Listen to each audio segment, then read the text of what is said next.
Hello everyone and welcome to the program. I'm Sean Kimbaloye in Lagos. Well, let's begin by telling you that President Muhammadu Buhari has arrived in Morocco. President Buhari departed Abuja from Morocco. The president departed on a two-day working visit to the kingdom. The president left Nnamdi Azikiwe International Airport, Abuja, at about 1:55 p.m. today. He will be meeting King Mohammed VI of Morocco to discuss socio-economic matters affecting the two countries. The talks are also expected to focus on strengthening existing agreement in education, agriculture, as well as oil and gas. President Buhari is accompanied by the governors of Ebonyi, David Umahi, and that of Jigawa State, Abubakar Badaru, among other senior government officials. Well, 2019 election is crucial to the nation, and many Nigerians are looking forward to that period. But before 2019, which is many months away, there are two staggered elections in some of Nigeria's southwestern states, that is Ekiti and Osun State. In the case of Ekiti, the election is barely a month. Maybe because it is a standalone election, Ekiti has its peculiarities. Most of the top political parties have conducted their primaries and candidates have emerged.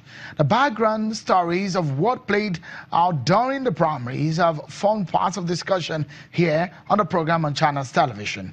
We have since been engaging some of the candidates of the different political parties on the state of affairs and their game plan for the July election.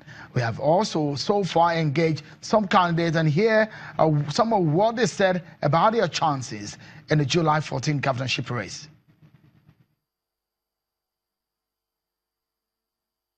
I always describe as an alawada, an entertainer. We shall cross that bridge when we get there. We will know whether Ayofaoshi or his continuity agenda would be acceptable to Ekiti people or not. You think you can beat him? Because Ayofayoshi is not on the ballot, so I don't want to really dwell on Ayofayoshi. The PDP, to the best of my knowledge, has a candidate. Other party has a candidate, have their candidates. We would go into the race. For me, it's going to be a race driven by issues. I have a political father who is Peter Delifosh, and I'm proud of him. So, but remember, the issue at stake is Ekiti State. And don't forget that the buck stops at my table when I become governor. I have a name to protect. So it's not a crime, right, to have learned from somebody. It's not a crime to have been supported by your leader, by your governor. And let us watch and see whether this young man called Kola Polishola will perform as governor. Ekiti State is known as the state that has the highest number of professors. The highest number of professors is not even translating to wealth. We poor, not poor as in resources. We poor as regards leadership. That's what I'm saying. So when people keep on talking that Ekiti State has the highest number of professors, we have to convert our knowledge to wealth. So what exactly do you want to do if you become governor? To convert that knowledge to wealth. How? One, to create a vocational centers. Today on the program, we continue engaging the candidates in the coming election. We make it some kind of a priority on the program so the people who are going to vote will know what exactly they want to do and how they go about it. So before we get into some of the other business of tonight, which is going to be very interesting, so stay on the program, everyone. I have joining me tonight Dr. Sikiru Lawal. He was a former deputy governor in Ekiti State and is a governorship flag bearer of the Labour Party. Thank you so much, Dr. Lawal, for your time on the program. Thank you very much, sir. Good evening. You have been in the corridors of power in Ekiti State for some time before you left office with your principal.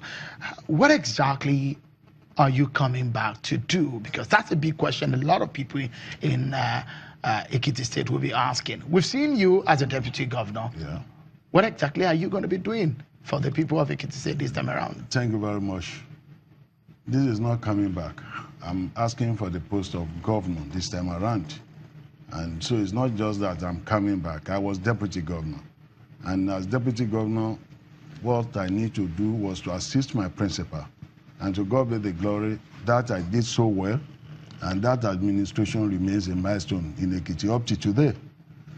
Now, this time around, I'm coming back to use all my experience in the civil service and my experience in the private sector, my experience as deputy governor to govern Ekiti. I believe Ekiti can be far better than what it is now. Really? Yeah, because we have the knowledge, we have all it takes to make Ekiti a better state. Ekiti is not poor by any standard.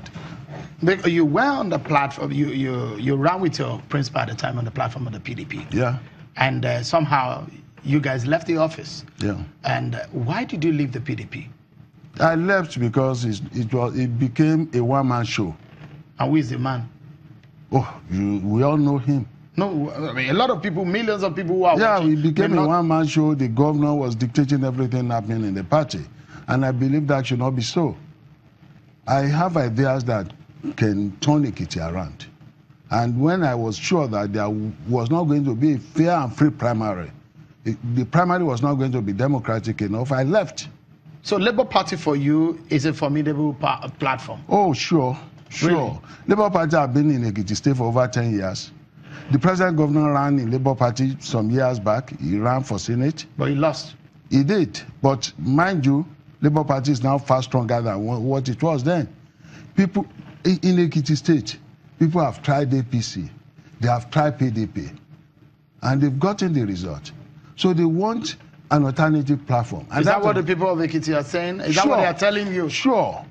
That they want an alternative? Sure, because, people are suffering, my brother. Salaries are not being paid. Ekiti is a civil service state. And it is the fuel, the